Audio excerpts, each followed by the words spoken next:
金马奖是台湾的电影奖，也是历史上届悠久的华语电影奖。今年拄好是金马60年，文化部甲文化总会合办影响台湾金马60音乐会，要带观众朋友做伙来见证台湾的电影100年。由台语歌手，也是今年广播金钟奖主持人邵大伦演唱，是台湾电影4分的主题曲。今年拄好是金马奖60年，文化部甲文化总会举行金马60的电影音乐会，由高雄市交响乐团演奏几首台湾电影的经典歌曲。我们更扩大了规模，对，那超过100部的电影，然后跟53部的这个电影配乐呢，那希望透过这么大的一个制作，可以让更多的观众可以知道我们很棒的台湾的电影跟音乐。金马奖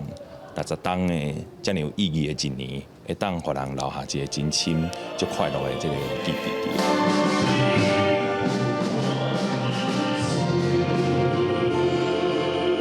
一出电影会使互观众记条条，内底音乐嘛真重要。金马奖60年啊，创作侪电影歌曲甲配乐。这摆音乐会要表演60首的电影配乐，真侪剧团甲歌手拢会轮流表演。要互观众那听音乐，那回顾台湾电影历史。包括内面的歌手拢有真大这个缘分伫个，包括讲文学老师，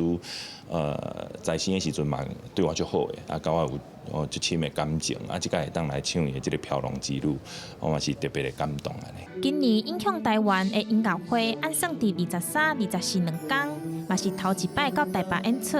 唔拿活动免费。嘛提供线顶直播，要互台湾的民众做伙感受到台湾电影的100年风采。记者钟义辉、邱昭勇高雄报道。